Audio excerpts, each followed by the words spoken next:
Okay. Stay right there. Good.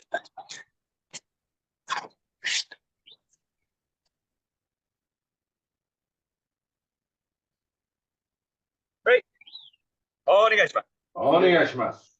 Oh, good. We're just advance.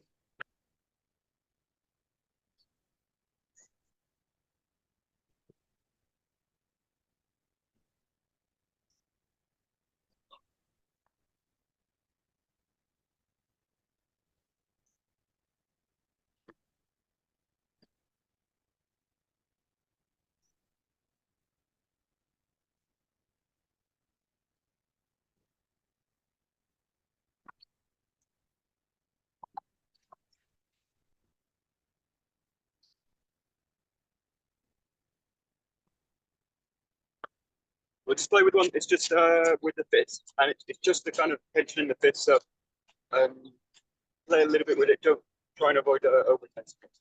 So there's one exercise you can go like into tension of the whole body. Try and keep the rest of the body loose. This one, just feel the fist kind of drawing. So just take your time with this. Basically, just going in, opening, closing the fist, and just see if you can keep the rest of the body in that kind of free open. Feel it. So trying to feel that you can make that full fist again without without the tension traveling with the body. So play with it. Got a bounce. Play a little bit with shoulder mobility, front and back. Shoulders there. Playing really with also like raveling and unraveling the hand. So you go to like the karate ones are really nice one, like particularly from the shotgun side, will be like drawing in like knuckle by knuckle. And then kind of rolling it in and closing the fist. Just play with a little bit, so you don't want to. I would do it with a little extra tension as possible. So in essence, just basically closing the hand like you would grasp something. And then we'll just play with one thing that once you've got it, just play with a little bit of a kind of spiraling forearm. So once you've got it, just play with again. It's going to be.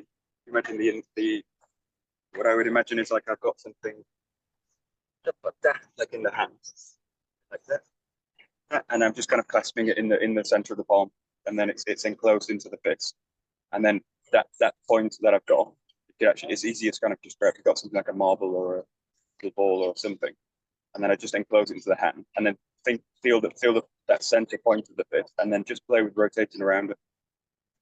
That fist, and then you're just playing basically with the forearm to do that spiral, and then play also with like traveling up the arm or shoulder, and then you might notice it might start to feel it go through the rest of the body as well. So it kind of creates a chain of connection from that strong point of contact here, and then start to rotate it, and just start to feel it again. You might start to feel the depth of the connection to the shoulder. So you think about the arm connected to the shoulder, to the pec muscle, to the black muscle, to the easiest here. Just notice it and just play with various of the engagement. But I'm not going to engage in terms of like tensioning. I'm just going to play with like unwinding, and just notice the connection between them. So and you can take it anywhere. You start to wind through the arm. Just start to notice again. It just maybe starts to pass up into the back. You might notice in parts of the back start to engage. Maybe the hips start to engage with it. Just kind of feel your way in through the body. Again, if you simplify, it would be like the feet static. Right? And then I'm just going to kind of roll and wind through it. I mean, you could do the same thing with a pulse. If you're looking like whole body connection, just whether that connection has a kind of effect through feeling it, noticing it, and then maybe just work with it.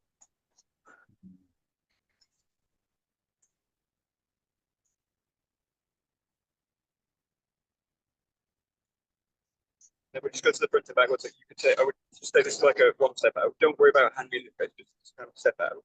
Just think about that with that reach out, and just playing with this movement. So obviously it goes towards this kind of boat rowing exercise. Just think of it as a kind of rocking motion.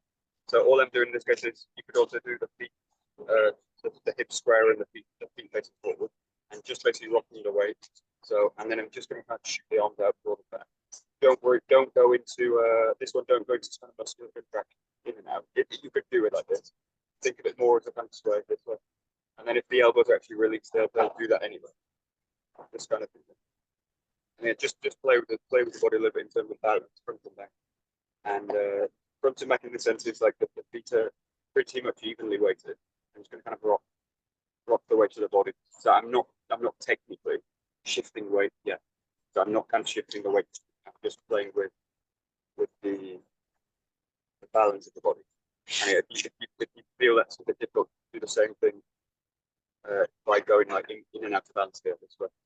But I'm not changing weight yet in terms of the weight. I'm trying not to not shift the weight, just rock the weight. You might get the weight shift anyway naturally. But, just basically see if you can play with your balance in it. If you do it, and again, play with a kind of tight fist, play with kind of soft, play with opening it, maybe starts to move in and out, and then maybe there's a kind of base pattern which would be like reach out, connect and grab and draw back, or maybe like kind of shoot down. So it's one of those exercises that it's taught many different ways, different functions. But it was about rowing exercise. And obviously there's a function of that, but if I'm just looking in terms of weight and balance, swaying the arms, and then again working with a strong feeling connection of the fist, grasping without going into the muscular contraction of the body. This. And then just play with one. They used to these like garden ornaments, and they're like a map, and they've got a wheel. They do this kind of motion.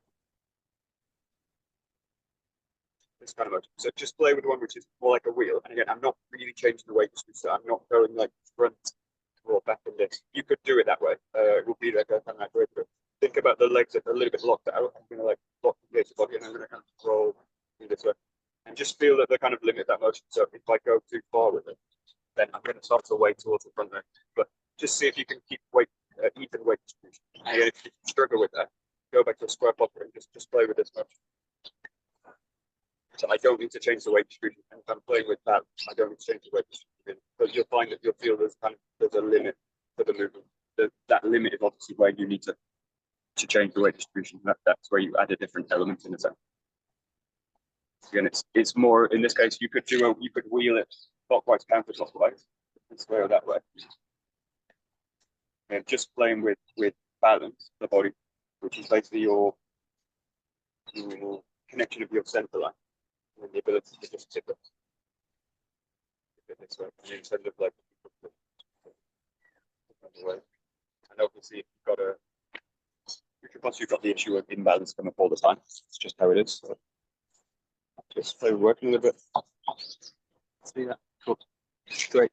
Very good. Nice. So, yeah.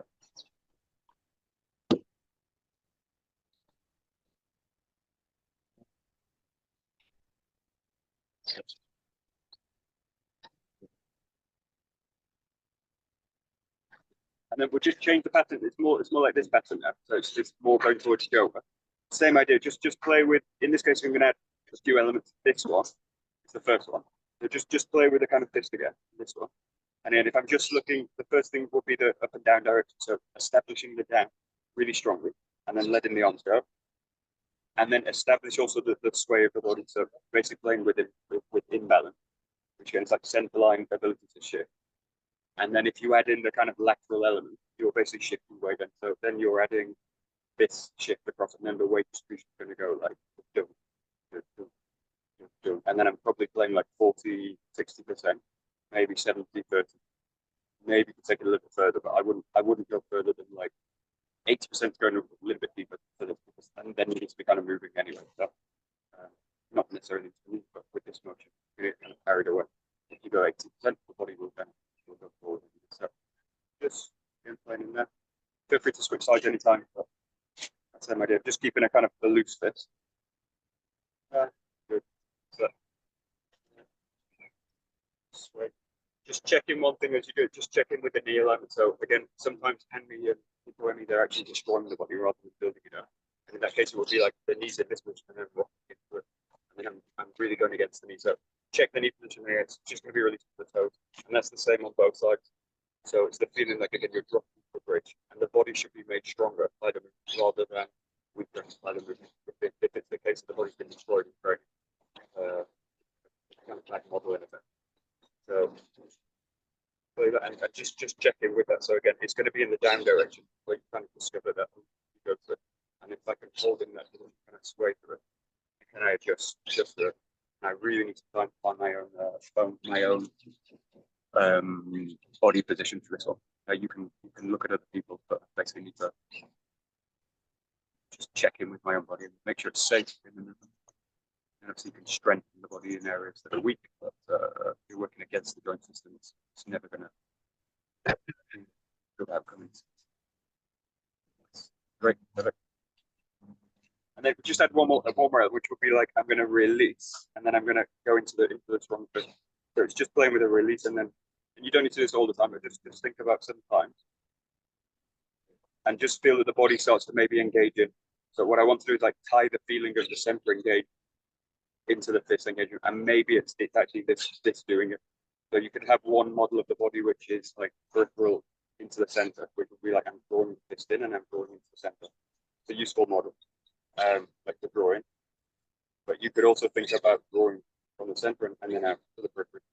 So like this pull to this pull to this is in a sense this is the stronger engagement. Because by the time the fist engages, the pull's already engaged. If I'm waiting for the pull to engage, you're being pulled out. So in terms of functionality, the core engagement first is going to be the more efficient one. It's also the faster one because if I can engage the core into the hand straight away, then the core can engage faster and it's stable, and then I'm able to stay. So just play again. It's going to be in a softer way. I don't want to be forcing the connection. I just want to let it settle, and every so often feel like I kind of drop out. And there's lots of applications. There's a little bit of Joe work, so it's more in kind of steep movement. So you can take this to a strike or anything like this. Just slightly follow the movement. And the main, just watch this. The main pattern to avoid with this is the pattern that we have the most in our system, and it's the one you really need to know about, particularly if you're doing lots of key work. The patterns that I go into position and I freeze the connection, and I fix it. If you fix the connection, you're just locking the system. If you lock the system, you're very fragile in terms of balance. It feels strong, but it's very fragile. If somebody does that and they fix in position, I'm very mobile and they're static. They're very easy to move. They're very easy to. I don't even need to move them. They're static, fixed in place, and I will move around, and then I get to a weak area and then whatever. But it's knowing this pattern is actually really it's a core pattern really. But we mistake, in this case, stability for rigidity and locking the system. So try and avoid one which goes like this. And see if you can find which is a bit lighter. And there's still freedom in the joint system. There's freedom in the joint system because I need to be able to move again. So static training isn't rigid training. So it's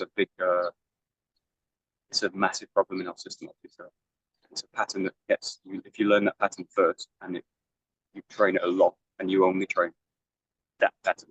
You don't train the other aspects of the art. It's tricky. It's a tricky pattern to get out.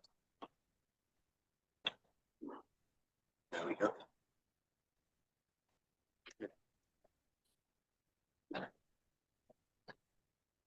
Okay, then we'll do this. Just adding a little bit of rotation to it. So it's just going to go into this kind of pattern. And what I'm going to do is really stabilize one leg. I'm going to allow the rest of the foot to flex around it. You're actually, the thing you're training in this case is again the stability here and there, but also the mobility of the hip. So it's this double aspect. You've got the stability and you've got the mobility in the hip. So just focus on that. I'm going to plant the foot and I'm going to really just play with that this moment. And you're working now the kind of rotational movement. If you want to really test this ability, the step would be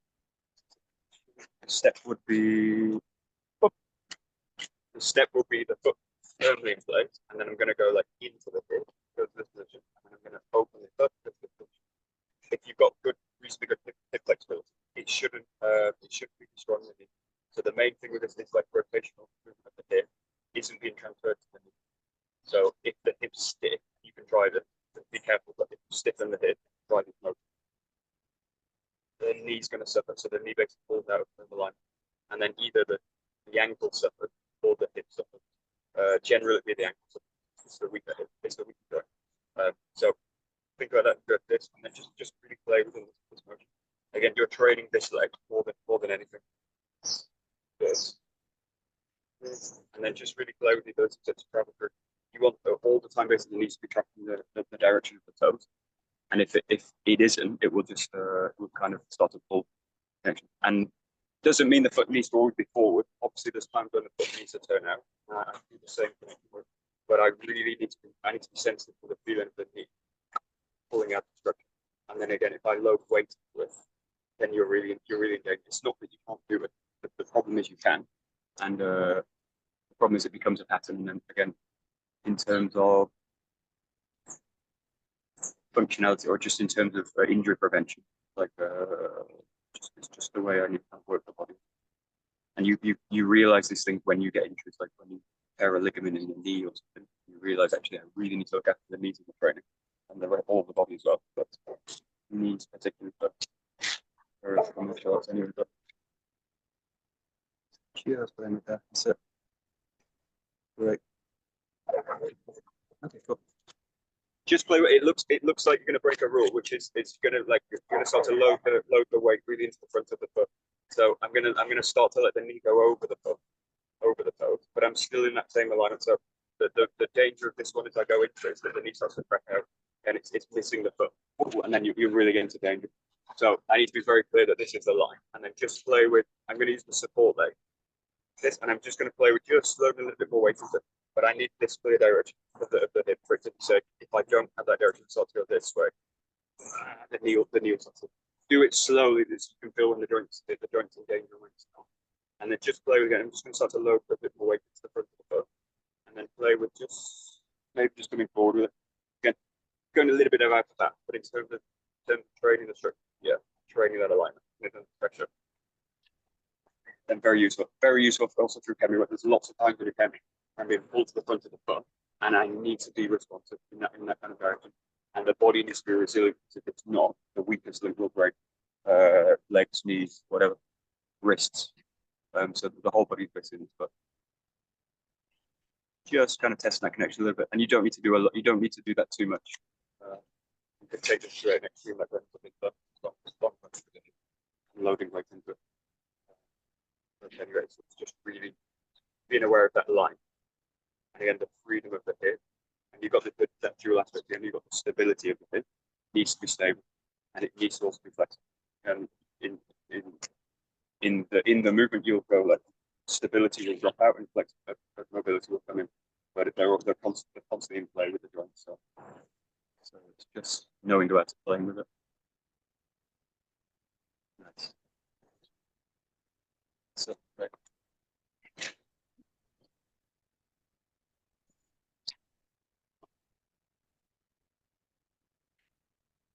And then just include the hands a little bit. If you think about spiraling motion now, so it's going to be like, again, going back to kind of inside outside. Feel the body work. We'll be doing a bit of joe work, so you could explore different patterns with that. But in terms of joe work, just think about that, and then maybe it's just about loading a spiral into the body. It'd be very simple. It'd be something like I'm just going to lower the knee to the ground, and I'm going to also like spiral and reach the hand out. I'm going to spiral and reach the hand out. Yes, it'd be a very simple pattern. Just see what kind of comes up with it. So passing a spiral motion, I would choose one hand. I would basically, if I'm to simplify it, make it very, very clear. Choose the opposite hand and foot. So I go like right foot, left hand, and then create a spiral.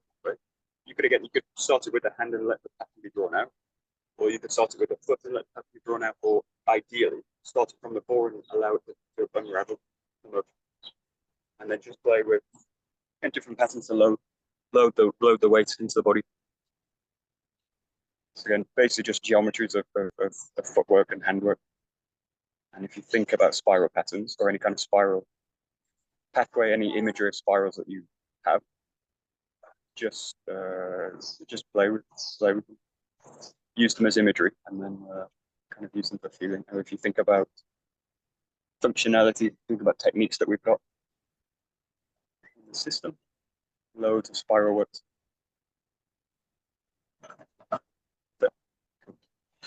Yeah. Great. So, lovely, lovely, lovely. Good.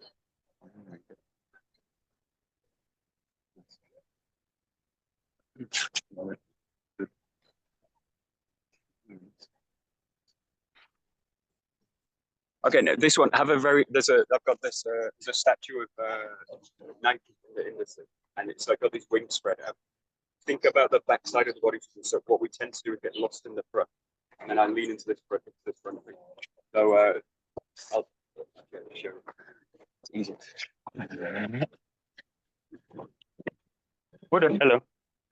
Hello. You see the statue?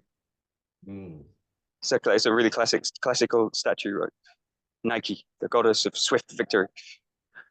So she's got these big long wings at the back of the body. She's got no arms, she's got no head. They got lost along the way.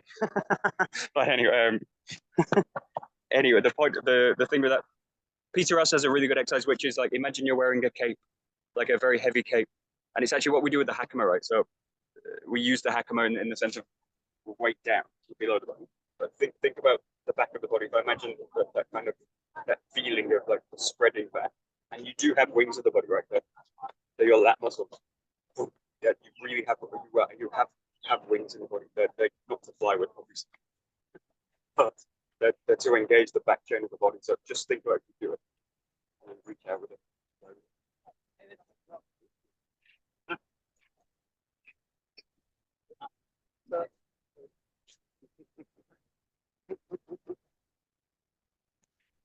So just play with that back. And again, it's the feeling of the back. The other way to really think about this is really give yourself a really clear point out as well. Because if I go to like this and this, it's not impossible to do it. But again, you start to maybe confuse the body. If I give it a very clear forward direction, the body naturally has the back direction really will switch on. If I give the body a kind of direction which is a bit unclear, the body also starts to be kind of lost in the direction. So, and once you've got that directional kind of positioning clear, you can really play with it. But yeah, it's just to not confuse the body. Give it a very clear direction, which is why pushing it further is good. So give them a very clear direction back to the core and pass a spiral into it. And then again, it's just the ability to engage back of the structure. But I was thinking in terms of opposites. So if you think about reaching forward, you obviously have to be reaching back. If something reaches back. If you go up, you need to reach down. So and it's just the way things are anyway. So there we go. Great. Perfect. Good. Great. And then last one, just play with more of a kind of away pattern stuff, coming back to neutral. And just play with, again, play within the direction. And I want to go like a global movement of the body. Global, but with the sense that the core is going to kind of engage it. And then it's just going to go for way back.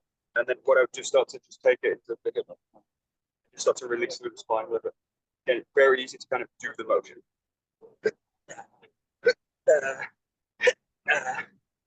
A little bit more difficult to like just let the motion pass through the body. And again, it's somewhere in stability and mobility of the structure. Again, it's just trying to pass a movement through the structure and feel it pass through the whole structure. Because it's going to go to the head, it's going to go to the fingertips, it's going to go to the knees, the feet. And again, the breath's a big part of this as well. It's a big part of your body. So just that play with it. And the basic direction now is like inside outside. So it's how to pass a movement from the core to the periphery and basically maintain that connection. And most you would think I would go core to periphery and then periphery back to core, but you never leave the core. So think always core dominated movement to the periphery, both directions in a sense. So you're drawing always, the core is always the kind of thing that's the active aspect of the body.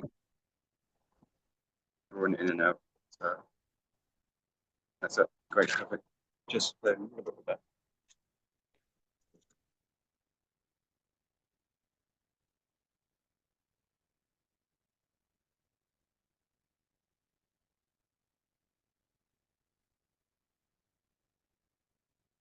And it just starts to make the middle a little bit smaller, just come back into the body a little bit.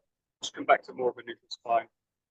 And just playing with those directions, but feel they're all active. So the up and down, obviously, front and back is of the balance. The lateral line of the body. In this case, would be like this. The lateral line is active is going to be like a wide shoulder and a free hip.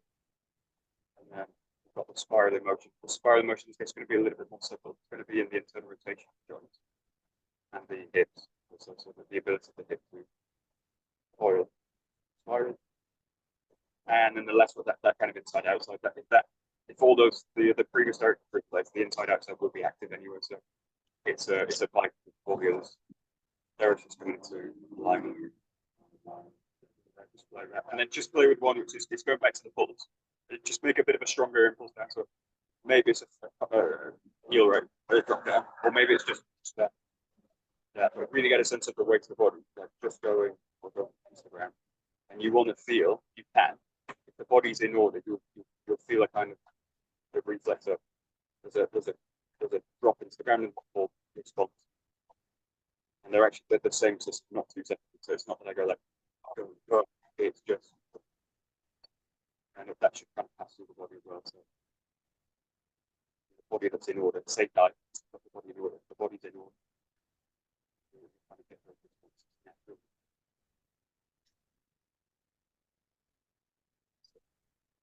Good. Lovely. And when you're ready, just grab a jump and continue a bit. So great.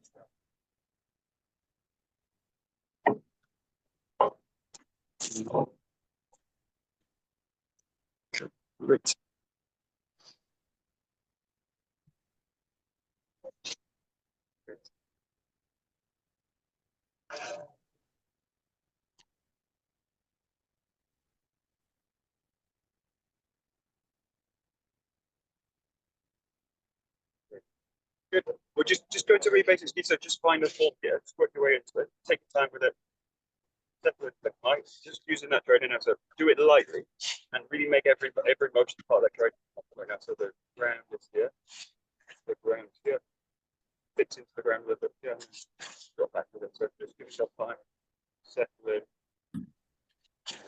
Yeah, the main thing to look for now is basically holding pattern in the body. So it's the big danger now of going to keep on work that I go into again like these kind of holding patterns, particularly in the ski, where the pressure is being exerted or the power is being exerted out. The tendency of the body is to try and restrict it. So again, going slow is where you're going to kind of work at no speed, no power, just connection based. And risk falling out of balance, risk losing the jaw, risk looking weak, risk being disconnected. Because you might have actual power there. You might be like, that's where effortlessness is. There we go. Okay, again, the down direction is always going to be primary, so just check in with this one. If I do something like this, if I pull back and then I go into speed. If I'm pulling back, I'm breaking the down direction. I'm going back to go forward. The down direction is the primary, and in the Joe, it's very clear. The down direction is like this direction. Yeah, this is where the ski is kind of perfect because, I mean, the first one is really great because you have to raise from the ground. But the Joe, it's really the ski works really perfect. So I just let the body go into the ground. Yeah, so the direction forward is primarily based on this connection down. So it really allows up in this case to rock to that foot. And again, the knee alignment is really important because if I'm out of alignment and I try to rock way to the ground, you just break the structure. And the body does not like that. So what it will do is push out to the ground. So it's not that you're choosing to push out the ground, or it's not that you're choosing to go back. It's just the body's not aligning. So if the body's not aligning, it knows it will avoid the movement because it knows it will break. So it will avoid it unless I force it to train a pattern. So just realize there's something go.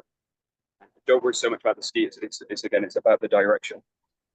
And again, it's about aligning the whole structure behind that direction. And the Joe's just going to reflect that. So really listen to the Joe in this case because it's reflecting everything you do with the body, obviously. So yeah.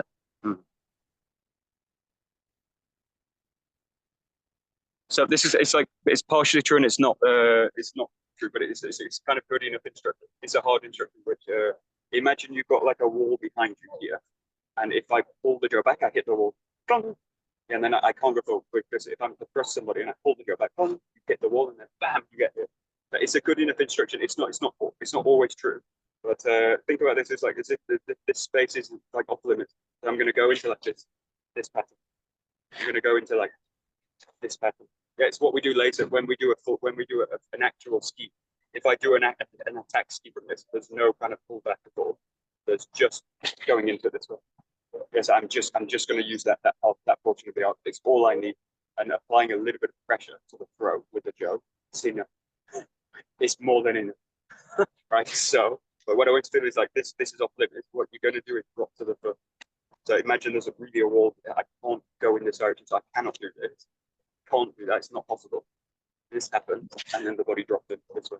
So you're sourcing the movement down again. So this, then it goes out this way. But just put, or you could actually do it with a wall. And if you hit the wall, you hit the wall.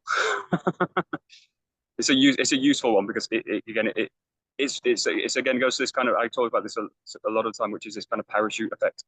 When someone rips the cord of the parachute, it looks like they float up, but they don't. They just descend slower, and it's usually where the camera is. They're descending slower than the camera, so it looks like one thing, and it's not.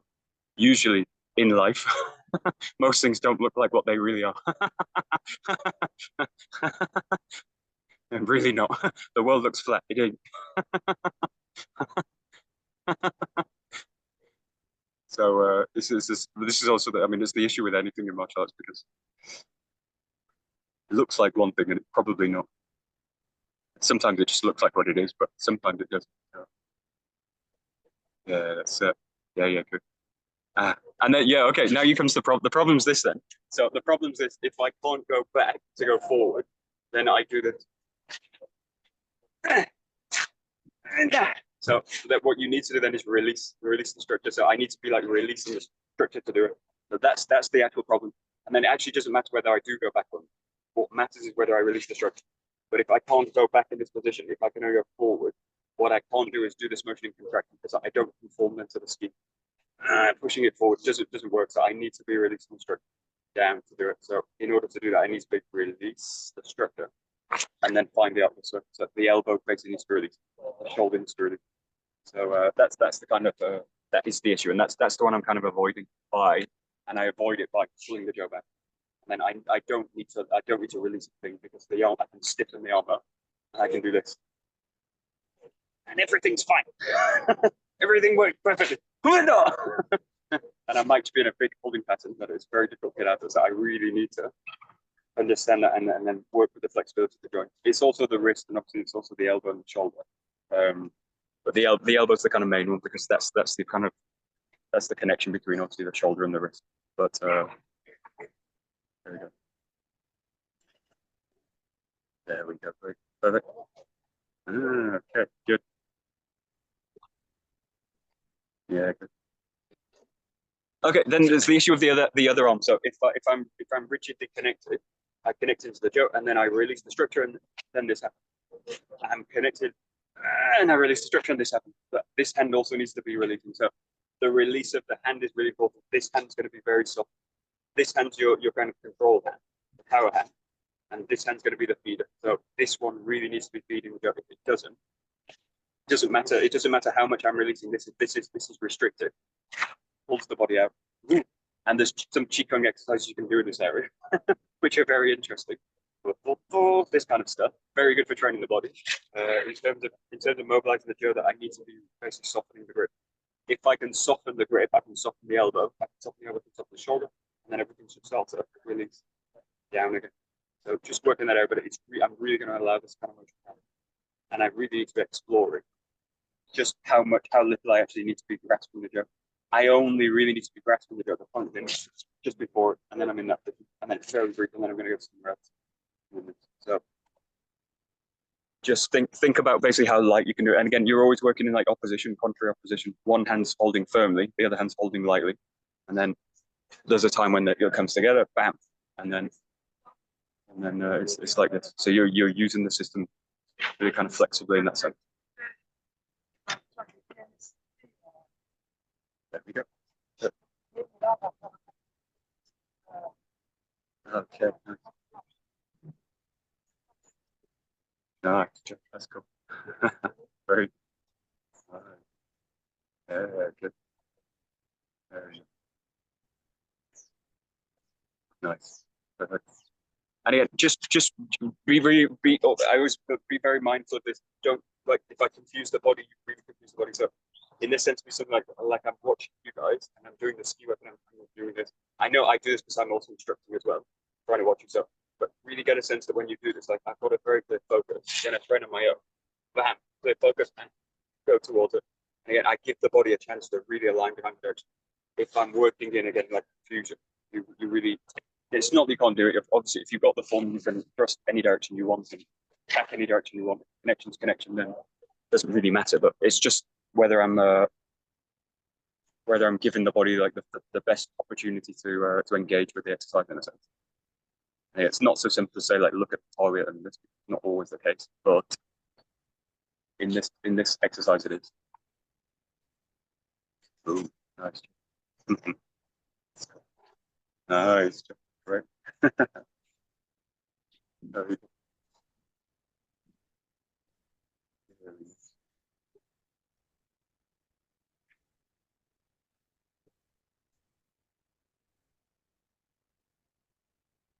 Yeah.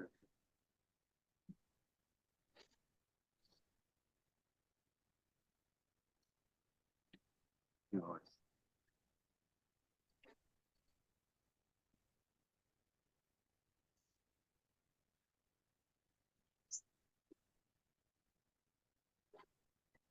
Nice. Great. And then we're just going a little bit of Zengo. Just make this one again, the form a little bit bigger and broader, just to work this sort of what the main aspect this works is this rotational aspect now. So you've got the lateral kind of in this movement. And then this motion now is really going to be working in this kind of rotational aspect. That's it. And then the setup again is really important, how the knees are functioning, how the rotation work happens. And then make it a bit broader. So the movement, I'm going to like make a big broad stroke, and then I'm going to set it, thrust it, really broad movement. And again, it's a broad movement that really maximizing the time spent in rotational movement. Make the rotation kind of big, make it kind of thick, make it slow, and then again, just really going into it then. And again, it's mostly going to be guided by the hip work, and the hips basically releasing and unlocking. And again, the shoulder's going to meet that, and the gyro direction is going to meet it.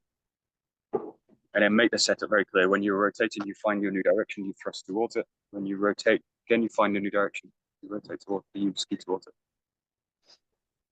So, good. Nice. Okay, great. Now you come to an issue with this, which is a really great issue. It's all over. It's the rhythm of the hands and the rhythm of the feet. Right? Your rhythm of the hands is much faster. The hands are much more rapid. I can do lots with the hands because it's not taking weight. In this case, watch this. So it's very easy to do like hands fast and the feet slow, or the feet go and the hands speed up. See if you can make it one timing. They're not one timing, and you never want to really make them one timing. But see if you can in this exercise just meet them together, together, together, together. So just chain those movements together when you pause. At the moment, as I pause the body here, the feet replace, the hand replace. As I go, the hand replace with the feet. The hand replace with the feet. So it's just a matter of kind of arriving at the same time, all at the same time. So if you can get that, you can kind of break that rhythm and you can play with it. But the main one to get in terms of coordination is again meeting the rhythm of the hands with the feet. And the slower one decides. So in this case, the feet decide and the hands conform to it. Yeah, later you can do whatever you want, but in this pattern, it's just worthwhile noticing that. It's the same analogy of like walking through a door. The hand's faster, obviously the hand can open the door very fast and the feet are going to be left behind. So you need to like time it so that the hand opens the door, the feet go at the same time, and the body arrives all as one piece. Otherwise, I'm just divided, right? So it's just a basic thing of not working in division. There we go. Bernie, thanks a lot. Very good. Lovely. Very good. Nice. That's good.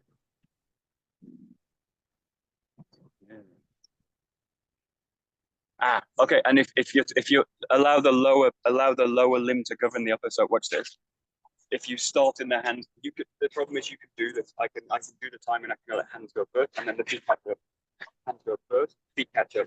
Because you can do it, you can do it. That's actually the problem, right? But I need to be a very strict rule with myself. That's why I have soft rule. But the rule will be this: I can't start a movement in the hands without the feet. So unless I'm mobilizing the feet, I can't move the hand. I have a very strict rule. Like I'm very strict on myself with that because I'm not. I can do all of this as possible. There's lots of possibilities, but that's the problem of disconnection. There's lots of possibilities to disconnect the stroke. There's lots of possibilities to fall out of balance. So I need to be very, very, very on guard with it in terms of myself. Really to go like nothing goes without the feet and then the hand. So I break that time sometimes like the feet go, and then I meet with the hands. Feet go first thing in the hands. So play with the timing a little bit, but again, notice the main one you want to get out of is that the hands are doing it first. They want to do that obviously because they can. But again, I'm going to basically split the body up in terms of that broad connection. So the basic teaching with that would be to just allow the lower limb to decide. That would also be the case if the hands were taking the weight, like if you're in a handstand. The lower limb decides. If you're upside down, the lower limb decides. Wherever you are. If you're floating away in space, it doesn't really matter. You're just connected anyway. You're falling to some bigger object. It doesn't really matter. Hopefully, no, there's no need to fight. We're done. There we go. Great. Good. Great. And then we'll go into number 5. Just looking at again, if you think about then taking this rotational work a little bit more towards spiral, but I'm just then playing with the rotation in terms of like and then unlocking this rotation.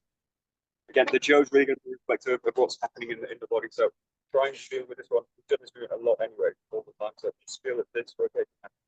I'm going to really feel the core. I'm going to transmit the weight to this leg, and I'm going to let the whole structure kind of wind around this and then land away. Got a very clear feedback, obviously, in the strike as well. So, but the main feedback in this exercise for rotation work and the ability to train that to the body is in this mode.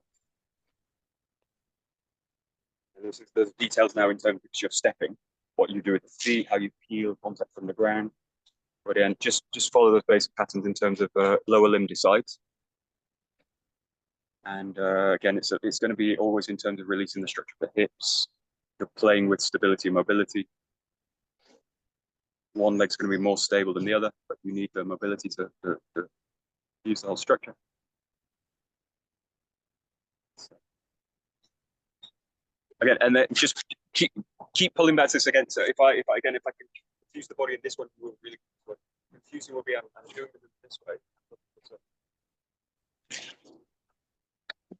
You don't give the body a chance to actually coordinate. So fix a point. Yeah, I'm gonna go. Yeah, I'm gonna go. Yeah, I'm gonna go. Yeah. I'm gonna really connect out with this. And as I pull back, I maintain this connection. This. So really align to what you're doing. Imagine you're doing archery or whatever. Imagine you're just pointing at someone. Like I'm just connecting out with someone. Point at them. I don't do. Oh. Well, you could do if you really want to confuse them. Oh. But in terms of body work, in this case, again, it's just give yourself a very clear direction. And I make it easier on myself by choosing something that's very easy to connect to. Something like bright red or something that just naturally draws my attention. Yeah, nice. Good. What is going on?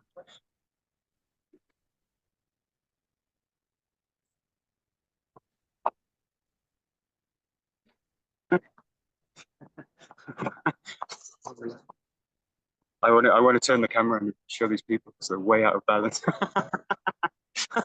Everybody's rushing around, but it's like talk about being out of balance. Man. Okay, just play with this one because what I'm gonna do is like you go like this, and then just play with the how you just get good that rotation move. Don't worry about going forward with this one. What I want you to do is just place the feet on the spot, a little bit in front of the spine, and then just round into it this way.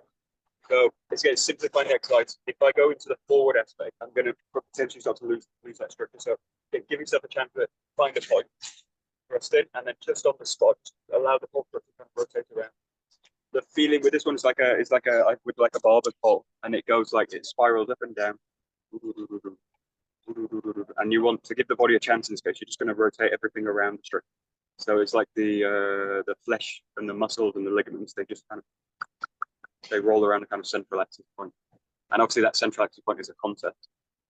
It's an image. It's a feeling. The more it's connected into the reality of the spine and the joint system, that's just where you want to go. Yeah, it's a really great pattern. Okay, and just think about you don't need to go anywhere with this one. So once I land this direction, think about just this. So I really don't want in this pattern, just to really simplify, don't pull back and then pull down. So just think about this landing way, yeah, and I'm just gonna kind of foil around something. So it's just like once I've established this direction, I'm just gonna like mobilize around it. There's a little bit of direction because you're changing position, but have that feeling. It's like you're at the center of a turnstile, or a rotating door. Swivelly door. What do you call those doors? Anybody? Turnstile.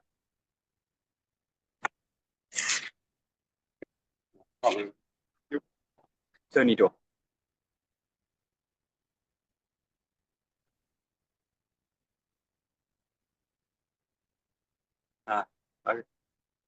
Okay, good. This is really good. So there was an old karate manual, and there was a drawing in the karate manual, and it had like a center line and doing a ski, and the instruction was like the center line goes this goes around the center line, and then it was something like a door and things like this. So there's lots of instruction with it.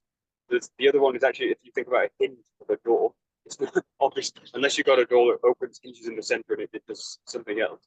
The hinge is on one side. But the hinge of a door, if it's a normal door, is on one side, and you obviously push the screen side right.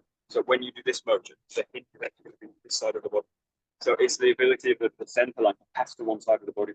This is why I do like a lot of the lateral line stuff, because if I just have the idea of the center line that it's fixed in place, and then I need to hinge around it, like good luck. And if you had the hinge in the center of the door, good luck opening it. Oh. It wouldn't go anywhere, so it would close in on itself.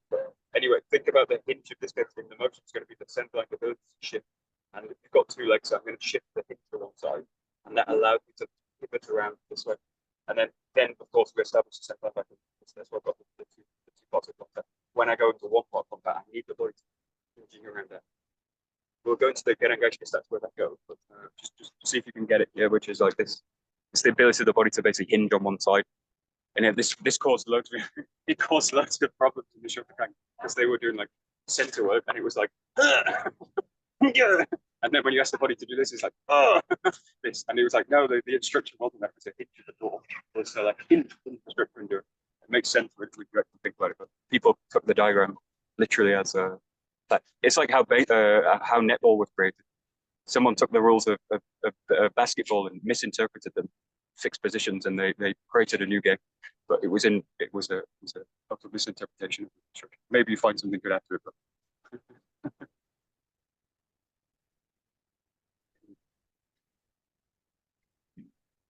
yeah.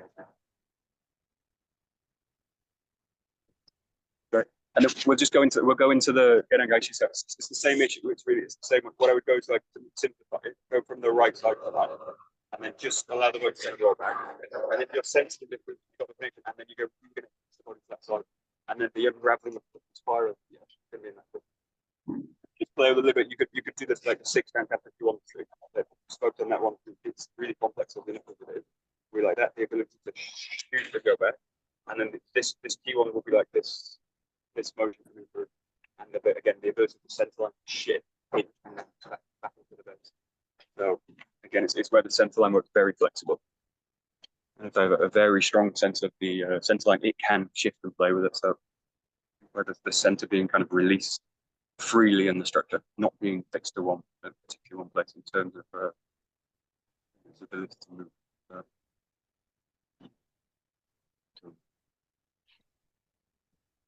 Oh yeah, you could do it ski as well. So nice. Yeah, so nice. Yeah, nice. Yeah, you could also do from the ski and then pull back, and then you can work both sides of it.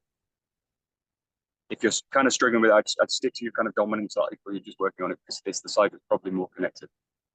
Feel which side you might be more comfortable to working with.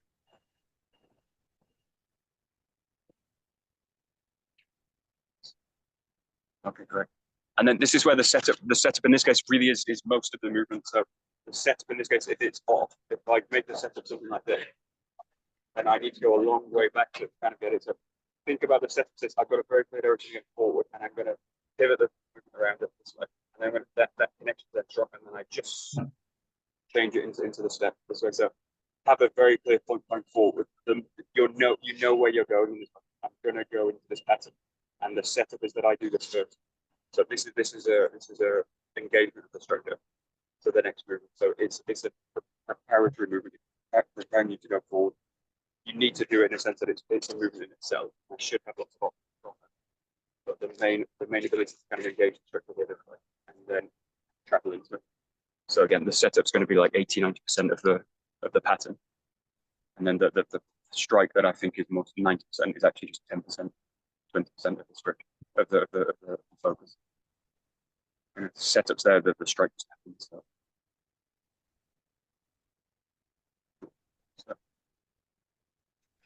great. Nice. Good. Again, just really watch with this. Again, it's a very difficult movement, and it's very difficult not to go into like contractive use of the body. So if I go to this one, contraction, and then I release out. So if I've got a contracted view of the body, it's basically pushing forward.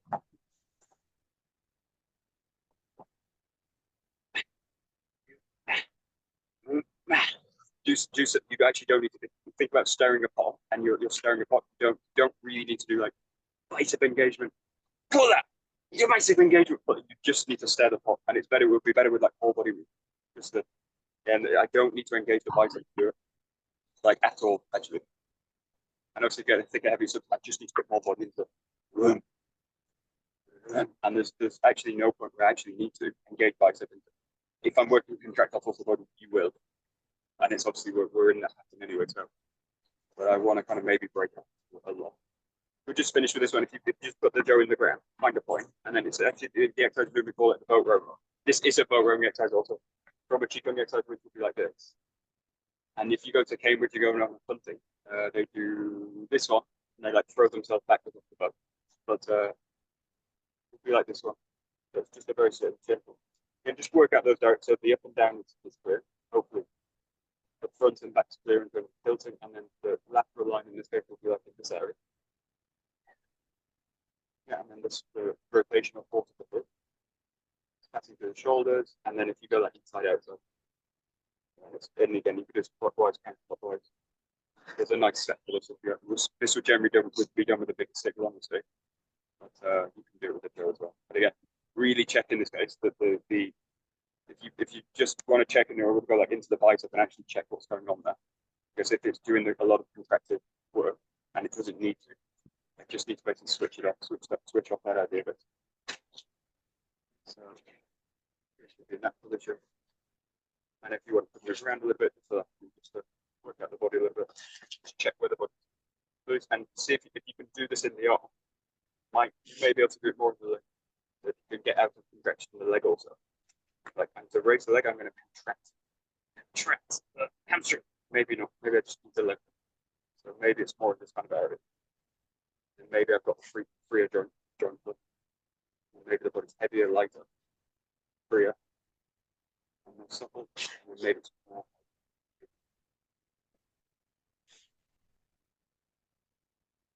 So,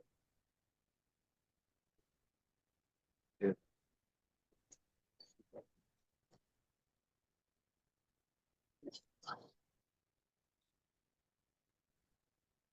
Right. That's it. Just to release the body. If you go, be like a wide pass. Just take the straight one, go to like breath in. Come all the way over the shoulders, if you like, and then just going to kind of double over and bend through and breathe out. Go back up. So it's just open up the stretch. Take it as both hands. Don't force it. Just follow the body. You get a lot of low back pain to make it very light. And what I would do is go a broad movement, go as big as you can with the motion, as big as you can with the breath, big as comfortable. And each one just start to make it a little bit smaller, a little bit more compact, coming back to the lower neutral position.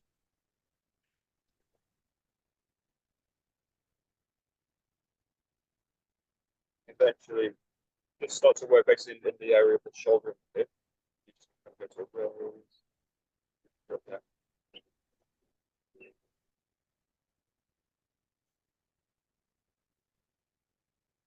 So, start to make it compact. That's the next 20 seconds.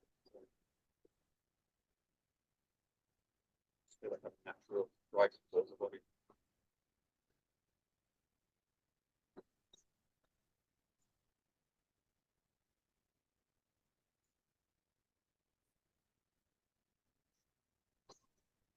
That's just like really let the body settle.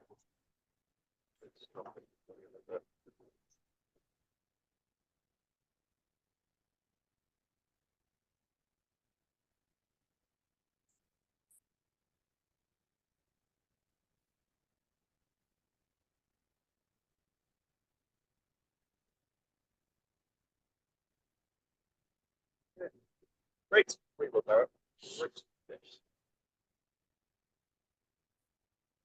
Great. どうもありがとうございます。どうもありがとうございました。Okie-dokie. Lovely. Thank you very much. Thank you. Very good. Thank you, Mike. Very much. Great. Thank you, Mike.